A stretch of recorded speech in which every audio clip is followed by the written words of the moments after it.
To do a treatment in patient with restriction of the hip extension, I need to put the patient in prone position.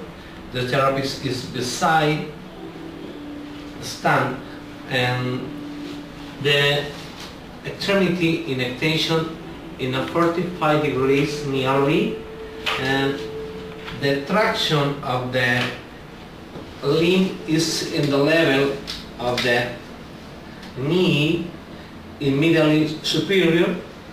With my elbow I put like this, a little traction pushing from superior to anterior like this, from posterior to anterior. And if we have drop system, the technique is like this: a little traction, push, and after this, thrust. This technique you could do it without drop if you don't have a drop system. Like this: